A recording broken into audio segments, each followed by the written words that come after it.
பக்தி ஒளி நேயர்கள் அனைவருக்கும் வணக்கம். இந்த நாள் இனிய நாளாக அமைய வாழ்த்துக்கள். ஏஎல்பி ஜோதிட ஆசிரியர் சாந்தி தேவி ராஜேஷ்குமார். நம்ம இன்னைக்கு ரொம்ப ரொம்ப ஒரு அற்புதமான ஒரு அருளை அள்ளித்தரக்கூடிய ஒரு ஆலயத்தை பத்தி பார்க்க போறோம். எங்க இருக்கு அப்படின்னா, இந்த ஆலயத்தினுடைய தொடர்ச்சியாக இதுக்கு முன்னாடியே நம்ம ஒரு 2 ஆலயங்களை பத்தி பார்த்திருப்போம். காலையில் வழிபடக்கூடிய ஒரு ஆலயம், மதியம் வழிபடக்கூடிய ஆலயம், மாலையில் வழிபடக்கூடிய ஆலயம். அந்த மாலையில் வழிபடக்கூடிய ஒரு ஆலயத்தை பத்தி தான் நம்ம இப்ப பார்க்க போறோம். எங்க இருக்கு? குளித்தலை, கரூர் மாவட்டத்துல குளித்தலைக்கு அருகாமையில இருக்கக்கூடிய ஈங்கோய் மலை, ஈங்கோய் மலைநாதர். அவருக்கு இன்னொரு அற்புதமான ஒரு பேர் இருக்கு, மரகதாச்சலேஸ்வரர், மரகதாம்பிகை. மரகத லிங்கமே சுயம்புவாக தோன்றிய லிங்கம் அது. இதனுடைய சிறப்புகள் எண்ணிலடங்காதது அப்படின்னு சொல்லலாம். ஏன்னா மரகத பச்சைங்கிறது நம்மளுடைய புத்தி தெளிவு, அறிவின் அற்புதத்தை தரக்கூடிய ஒரு கிரகம் யாருன்னா புதன். அந்த புதனுக்குரிய ரத்தினம் என்னன்னா மரகதம். அப்படிப்பட்ட யாருக்கெல்லாம் அறிவு விருத்தி வேணும், பொருள் விருத்தியை நான் சொல்ல கிடையாது, அறிவு விருத்தி வேணும், கல்வி செல்வம் வேணும் அப்படின்னு யாரெல்லாம் நினைக்கிறீங்களோ அவங்கெல்லாம் வழிபடக்கூடிய ஒரு ஆலயம் இது. சரி, இந்த ஆலயத்துல இந்த காலையில கடம்பவனநாதரையும், மதியம் ரத்னகிரீஸ்வரரையும், மாலையில் மரகதலாச்சலேஸ்வரரும் இவரை வழிபடும் போது நம்ம வாழ்க்கையில நீங்க கேட்ட வரங்கள் எல்லாம் கிடைக்கும். ஒன்னு நல்லா புரிஞ்சுக்கோங்க, இந்த ஆலயத்தினுடைய 3 ஆலயங்களுடைய தொடர்புகள் என்ன. கடம்பவனம் சதய நட்சத்திரத்தின் ஒரு அமைப்பு, பிரம்மாண்டம். நம்மளுக்கு ஆசைகள், இந்த மனிதனா பிறந்தாலே ஆசை ஆசை ஆசை ஆசைக்குள்ளதான் மனிதன் இருக்காங்க. அந்த அளவுக்கு அதிகமான ஒரு ஆசைகளை அடுத்து அதை அப்படியே ஃபில்டர் பண்ணி கொடுக்கக்கூடியவர் யாரு? ரத்னகிரீஸ்வரர். ஏன்னா நவகிரகங்கள்ல 8 மலைகளுக்கு நடுவுல 9வது குன்றுல உட்கார்ந்து நமக்கு காட்சி தரக்கூடியவர், மாணிக்க கிரீடத்தோட. அவர் ரத்னகிரீஸ்வரர். அவர் ஃபில்டர் பண்ணிடுவார், உன்னுடைய இலக்கு இது அப்படின்னு நமக்கு எடுத்து கொடுத்துடுவார்.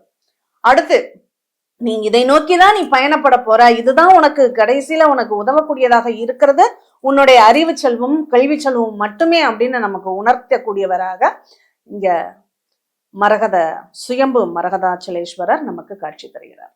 அவர் தான் ஈங்கோய்நாதர். இந்த மரகதாச்சலேஸ்வரர் நமக்கு அந்த அறிவு, தெளிந்த அறிவையும் நல்ல ஞானத்தையும் கொடுத்து நம்ம வாழ்க்கையில அடுத்த கட்டத்துக்கு நகர்த்திட்டு போறாரு.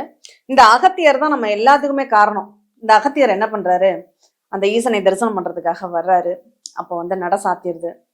நட சாத்தினதுக்கு அப்புறம், இறைவா உன்னை நான் தரிசனம் பண்ண முடியலையே, நான் என்ன பண்றது, ஏதாவது எனக்கு ஒரு வழியை காட்டணும்னு கீழே உள்ள தீர்த்த குளத்துல போய் குளிச்சுட்டு வா அப்படின்னு சொல்றாரு. அதே மாதிரி போறாரு, தீர்த்த குளத்தில் குளிச்ச உடனே அவர் ஈயாக மாறுறார். எவ்வளவு அதிசயம் பாருங்க, ஈயாக மாறுறார்.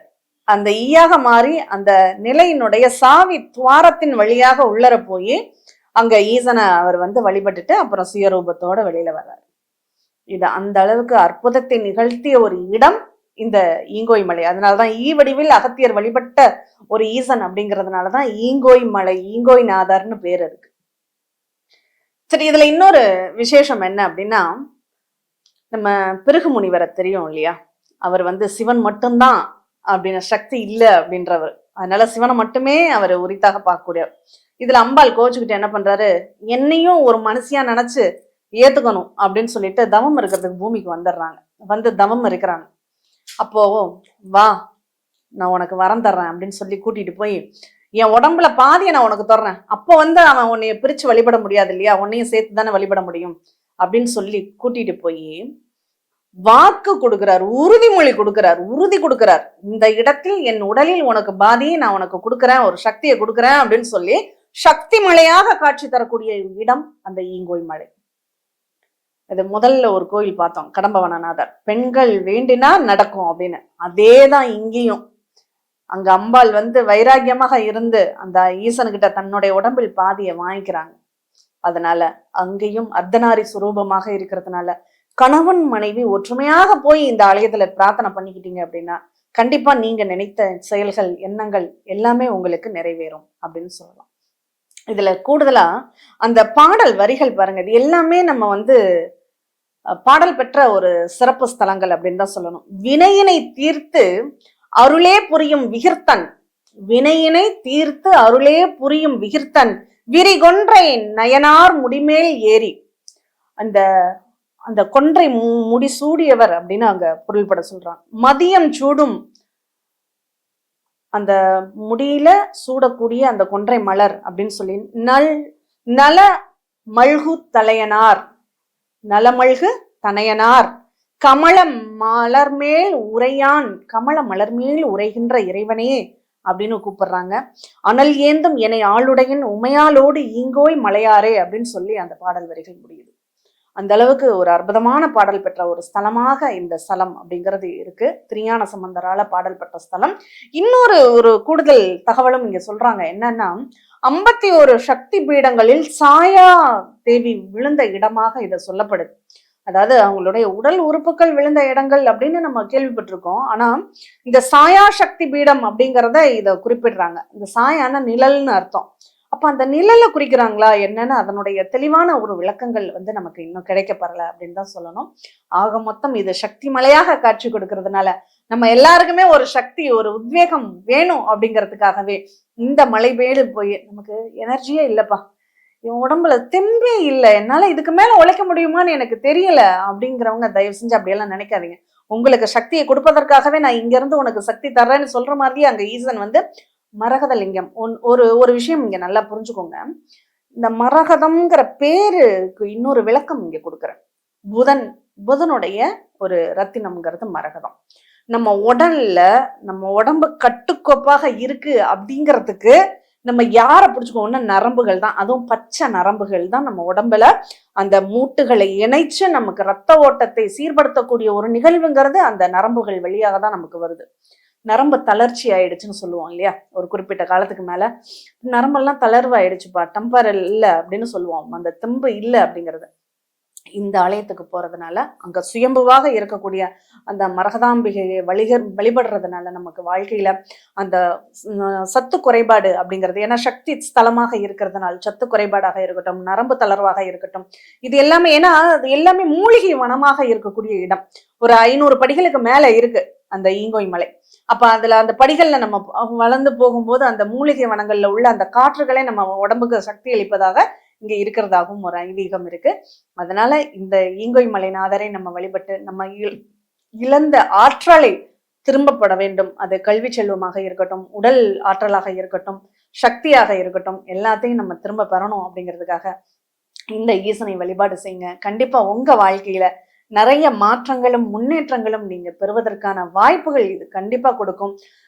குழந்தைகள் நல்ல மார்க் எடுக்கணும் அப்படின்னா இந்த ஆலயத்துக்கு கண்டிப்பா போயிட்டு வாங்க. ஏன்னா புதன் தான் வித்தை காரகன்.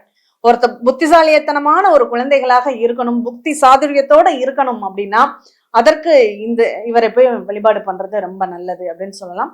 நம்ம அட்சய இலக்கணத்துலதான் நிறைய நிகழ்வுகளை நம்ம பார்த்துட்டு இருக்கோம். அதன் அடிப்படையில யாருக்கெல்லாம் ஆயில்ய நட்சத்திரம், கேட்டை நட்சத்திரம், ரேவதி நட்சத்திரம் பயணிக்குதோ, அல்லது புதன் மகா திசை இப்போ உங்களுக்கு நடப்புல இருக்கோ, அவங்க இந்த ஆலயத்துக்கு கட்டாயம் போயிட்டு வாங்க. கண்டிப்பா உங்க வாழ்க்கையில ஒரு நல்ல மாற்றங்கள் ஏற்படுவதை நீங்க கண்கூடாக பார்க்கலாம். நம்ம ஆதிசேஷனுக்கும் வாயு பகவானுக்கும் ஒரு போட்டி நடக்குது, யார் பெரியவர் அப்படின்னு சொல்லி. அப்போ அந்த ஆதிசேஷன் வாயு பகவான் காற்றுகளை ரொம்ப அவருடைய வலிமையை பண்ணி காற்றுகளை வீசுறார். அப்படி வீசும்போது மந்திரமலையை இறுக்கி பிடிச்சுக்கிறாரு. ஆதிசேஷன் நம்ம போயிடக்கூடாதே அப்படிங்கிறதுக்காக அந்த மந்திரமலையிலிருந்து அந்த காற்றுல சிதறி விழுந்த துகள்களாக தான் இந்த குன்றுகளை நம்ம பார்க்க முடியுது அப்படின்னு சொல்லலாம். பாருங்க எங்க இருந்து எங்க கனெக்ஷன் கொடுக்குறாங்கன்னு. அந்த இறைவன் அனுகிரகம் பண்ணணும்னு நினைச்சிட்டாருன்னா அவர் எப்படி வேணாலும் தூண்லையோ துரும்புலையோ நமக்கு அருள் கொடுப்பார் அப்படிங்கிறத இதை விட என்ன சிறந்த உதாரணம் வேணும். அப்படி அந்த மந்திர மலையின் ஒரு பகுதியாக இருப்பதனால் இது எல்லாமே அந்த மூலிகையோட சம்பந்தப்பட்ட நிகழ்வாக இருக்கிறது ரொம்ப விசேஷம். இந்த ஆலயத்துல ரொம்ப விசேஷமான ஒரு சிறப்பு என்ன அப்படின்னா, இந்த சிவராத்திரி காலகட்டங்கள்ல 3 நாட்கள் இறைவன் மேல சூரிய ஒளி, அந்த நவத்துவாரங்கள்னு இருக்கு, அந்த நவத்துவாரங்களின் வழியாக சூரிய ஒளி இறைவன் மேல விழுகிறது. ரொம்ப அற்புதமாக காண கிடைக்காத ஒரு காட்சின்னு சொல்லலாம். வாய்ப்பு இருக்கிறவங்க பார்க்க முடியும்னா போய் பார்த்துட்டு வாங்க.